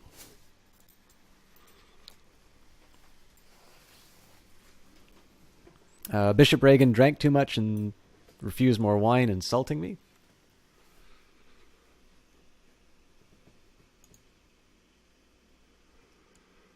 Can I end these plots yet? Oh, do I want to end these plots? He doesn't like me. He doesn't like me. Oh, dancing again. I had great fun, so did everybody else. A large merchant caravan from distant lands has arrived at the gates of their stronghold. Their leader, a jovial man of massive girth, pleads for you in a strange accent to grant them shelter from the elements for the night. Thank you very much, Jesse Quill. I don't know if it's sweet. I know there's some problems with the... Well, I mean, OBS for Mac is very new, but I am using an Audio-Technica AT2020 microphone, which in fact I ordered through Seriously Clara's Amazon affiliate page, so a little support for the streams there. Given the fact that I don't have a video camera, I wanted to put some kind of an investment that would play to one of my strengths. Everybody is very kind about my voice. I have usually been very uncomfortable with the sound of my own voice. But people are very kind in reminding me that I might be a little bit silly in that fear. Thank you so much for Team... Oh my goodness, you're hosting me. Jesse Cole, thank you so much. And Farthit, I was going to say you coincided with Jesse Quill, but did you come through Jesse Quill or did you find the stream on your own? I know you've been here before. And we will let the large merchant caravan from distant... Oh, and Jesse Quill, just so you can let your stream know what an anti-Semite I am, I actually just expelled the Jews again.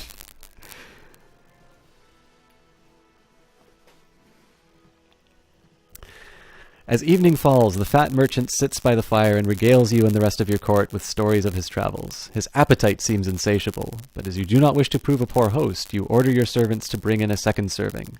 Tell us more about the mythical realm of Hindustan.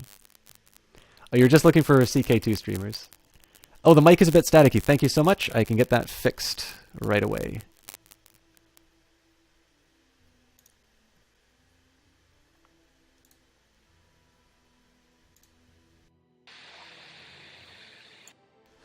I won't reset chat.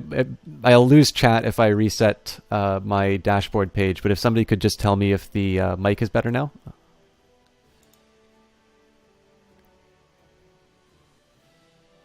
My mic just got staticky. Yeah, that's the way that normally works. If somebody could just let me know in chat if it's still staticky, I've got another thing I can do if it isn't, but normally that technique I just used should get it fixed. All right, tell us more about the mythical realm of Hindustan. It's better? Great, thank you. Mike is best now. Out of all your responses, Jesse Quills is my favorite. All right, the Fraticelli heresy is just... Oh, actually, you know what? I haven't done this in a while, so I have no idea what this heresy is. We could get Wikipedia, but what we're going to do is we're going to search the realm. We'll go for religion, which is sorted alphabetically. And we're actually going to find out what this heresy is.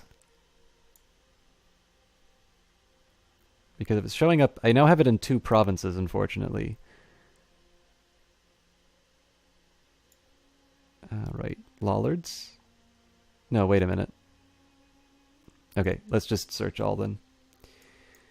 So, Bogamists, Buddhists, Catholics... that's Eastern... Oh, Hindus? A little too far. Germanic? Dare you to rename my empire to Chalkania. Isn't that only available in the Charlemagne expansion? Wouldn't I need... I think I need a DLC to be able to rename that. Although, I mean, we had a character named Yorksacker for crying out loud, so I think we've broken the third wall a couple of times already.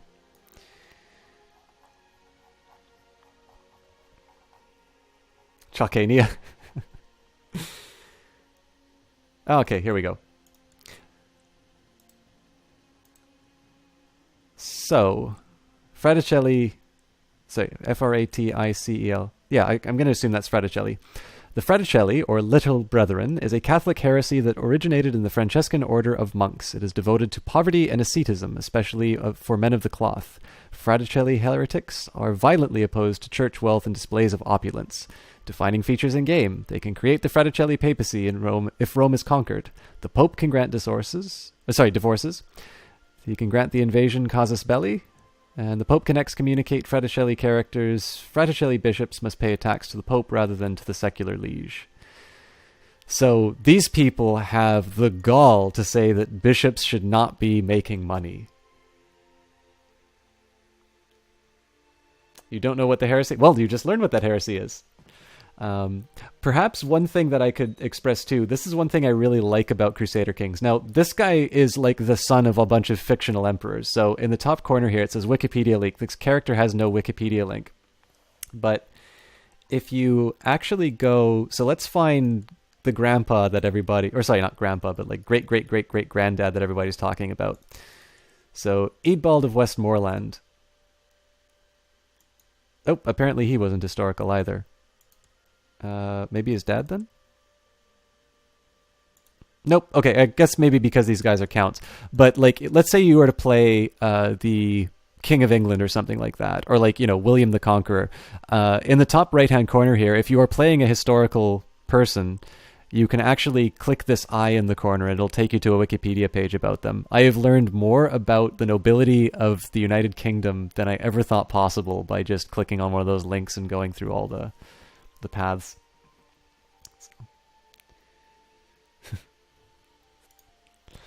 Dawn breaks and the caravan. Dawn breaks and the caravan prepares to move on. The merchant insists on leaving you a gift as thanks for your great hospitality. He shouts a terse command in a foreign language, and a young man comes forward. This eunuch will serve you well, the merchant says. He is loyal to you, his new master, or his loyalty to you, his new master shall beyond reproach. Well, I don't need to worry about him siring any children with my queen. That is very kind. I accept your gift. Can I change my succession laws yet? Nope.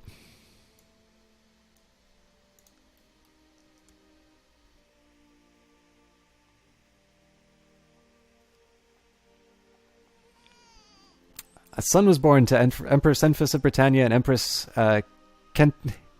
Kentigirna of Britannia, named currently Edred, but in honor of CPO Williams' recommendation, for the next minute or so, I will be accepting any recommendations for names, serious or silly. Priority is given to people who haven't had a name chosen already, although the selection usually winds up being semi-random.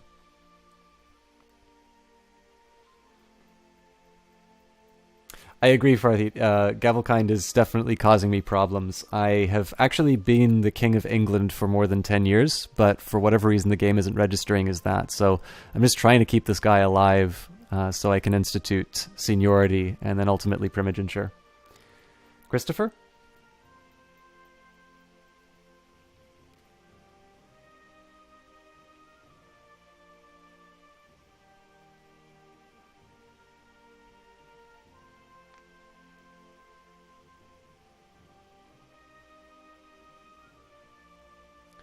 Okay, I'm going to go with Christopher if they're... Oh, Muron.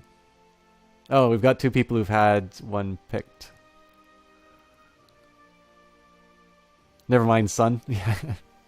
Alright, I think we'll go for Christopher then.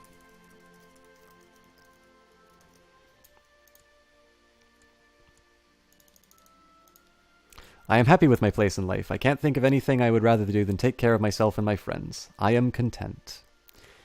Seawald III loves Emperor Senfus philosophy. You can name things after anything you want, indeed. Sorry if you wanted to make a contribution, by the way. I obviously have already clicked it on there. But yeah, basically, you can name the kids whatever you want. What's keeping me from escaping Gavelkind?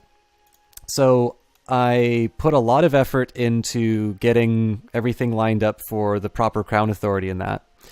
It says that I have not reigned for at least 10 years, but if I look here, I was King of England on the 5th of September, 1085. It is currently the 4th of April, 1097. In addition to that, right now, it hasn't always been this case, but it also says that two vassals are fighting each other, which is also preventing that succession. I feared Duke Seaward I feared for Duke Seawald III's sanity. He has not been himself lately. To help ease his problems, I made him join me in the garden to relax and talk about whatever he needed to talk about. Doesn't say he's crazy. But he's ugly. -1 to diplomacy, -20 to attraction. That's funny. Duke Seawald III feels less stressed afterwards, and his opinion of me raises. Yeah, vassals do ruin everything. It's one of the reasons why Europa Universalis is kind of interesting, because, you know, here... I mean, if you think about it historically, you've got this idea of technology sort of determining the scope of your duties, right? So, in the time period that Europa Universalis deals with, you have institutions which are sort of dedicated towards nation states, whereas this is still very much a very loose connection of people that are sort of jostling for position. So, news has reached the court that a claimant to one of my titles, Sigir, is hiring men for an attack against me. Now, I believe this is Powys. Yeah, so he's actually in my realm. He's my kinsman, for crying out loud. Oh dear, I hope he is not prone to accidents. So do I kill my kinsman, or do I just... I don't want to get the Kinslayer trait, to be completely honest with you. Can try and imprison him. And apparently, even though he's trying to put people together to lay a claim to one of my titles, my subjects would have a -40 opinion of me. So, I'm just going to sit by and ignore him.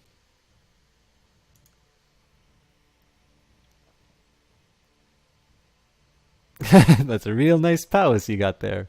It would be a shame if anything were to happen to it. Alright, so what I'm thinking here is I inherited all the other titles on August the 14th of 1088, so it's possible that I will be able to, I'll be able to change the succession laws then. Again, assuming this guy is alive. I just had a 39-year-old die of pneumonia, for crying out loud. This guy's 61. Oh, that was my wife! All right, the 61-year-old man is going to go looking for a new bride. We've got Queen of Bulgaria, 17-year-old. Not lustful, but still okay. Ah, but she's Eastern Orthodox, so never mind, she's a heretic. Princess of Burgundy, 14, so we'd have to wait 2 years before they're married, but that's a possibility. 15-year-old Princess of Burgundy, so that's a shorter period to wait. No lustful ones, though. Oh, there's a genius. 12-year-old genius, but bastard.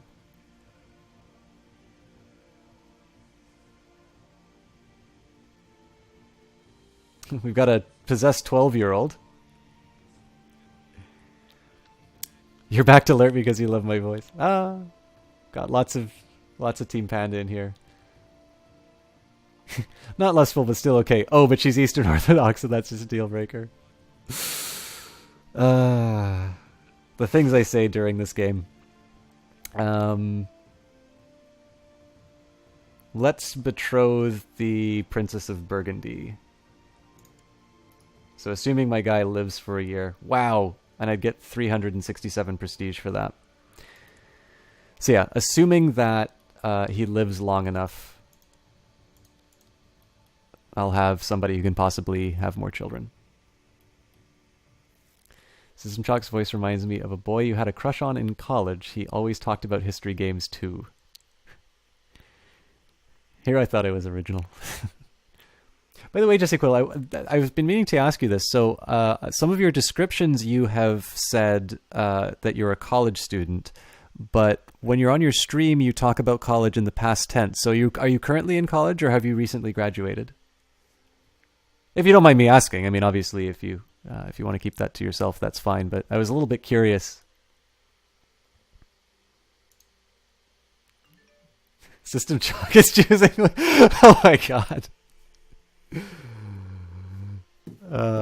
Thank you very much for the tweet, Black Dahlia. System Shock is choosing which deliriously underage girl he wants to marry in Crusader Kings 2. Come hang out. The game will not let me marry anybody underaged. I will wait till she is 16 years old before she marries my 61-year-old ruler. Heretics are only heretical as your ability to affect their opinion of you. This is true.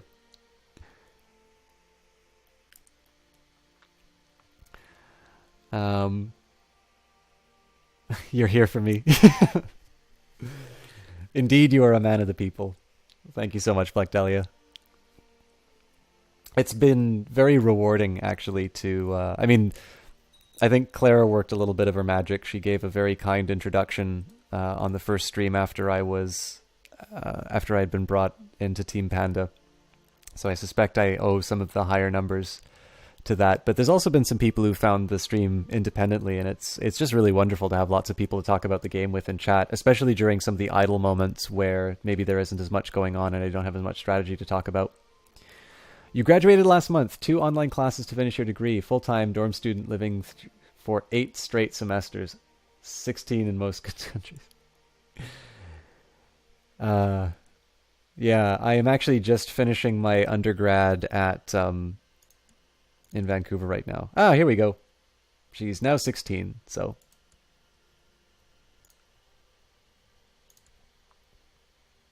Getting our marriage on.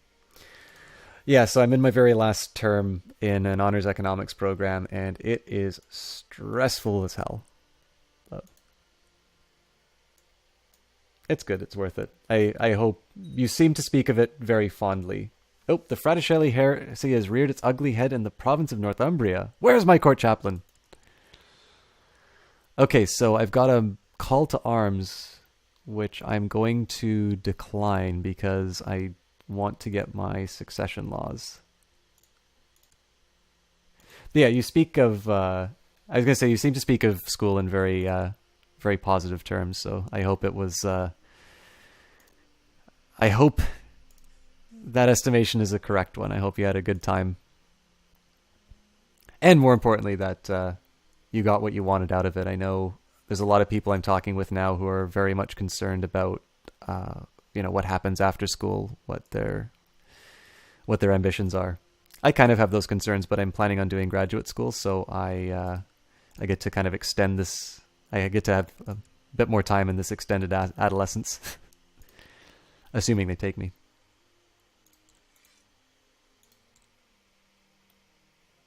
Yeah, I don't think anybody can truthfully say they enjoyed all of their school career. And yeah, I mean, I'll be honest with you. I think the social aspects of school are the most important. See, I hate that I'm losing 100 prestige for this, but unless I can actually bring in the laws that I want, I don't want to lose. Yeah, I'm declining. Studied psychology and computer science and worked IT part-time. Yeah, you work in IT as well. That's awesome. Actually, you know, I've noticed there's a lot of streamers who tend to work in IT. Oh, of course. So the Primogeniture Succession faction just disbanded, for crying out loud. I noticed there's a lot of streamers who actually work in IT. I think it's a good job for it. A guild leader that I had in World of Warcraft was an IT guy, and he actually wound up playing. A daughter was born to Prince Sighelm of Britannia and Agatha Bjornsdottir named Inswith. He wound up playing at his work most of the time, so. World Post School is only really unaccommodating if you weren't able to take a little bit of a humble pill immediately after graduating. Absolutely. When I worked at a bank, the people who were the biggest pain to work with were people who graduated from UBC's business program, which is fairly well respected, and effectively thought they knew everything. Did like learning a lot about philosophy, psychology, biology, math, German, Spanish, etc. too. Yeah, I mean, I was going to say, I will say the biggest thing about any schooling to me, I think, is the social aspect, because in the end, we are social creatures. I mean, this is what Crusader Kings 2 is all about, right? What good is it to be a king if nobody follows what you say? And I think if I think about the things I've been successful at in terms of work, most of them have relied on my ability to interact with people. Smarts will only get you so far, unless like you're the absolute smartest, but there can only be one of those. And I have a feeling you're probably going to have a better claim to being the smartest. Anybody in this chat is probably going to have a better claim to being the smartest than I do. But I definitely get a lot of satisfaction out of learning things that I find interesting, especially things that I find unexpected. So like, the classical philosophy courses, I really like philosophy, but I had no idea that I would get so into specifically the classics to a point that I got to do the research work on it. Anyways, my liege, I believe that one of your vassals can be discouraged from associating with conspiratorial factions if the proper leverage is obtained. How do you wish to proceed? We'll blackmail them. Why not? And stop being humble, Chalk. You talk over everyone's head often enough. Yeah, that's one thing I really need to avoid, actually. I hope not to do that, because I find it very irritating when people flaunt their knowledge in a way that means people can't understand what they're saying. I think clarity is a much more important trait to have than smarts. Social skills are helpful in getting along with coworkers and managers to advance one's career. But that's just your opinion. I don't know what I'm blackmailing him with, although his reply says, though I curse your name, I will comply with your unfair demand. Just keep the sensitive information to yourself. Let's take a look at his traits. So he is a mastermind theologian. He's homosexual. He's wroth. He's brave. He's charitable, gregarious, and just.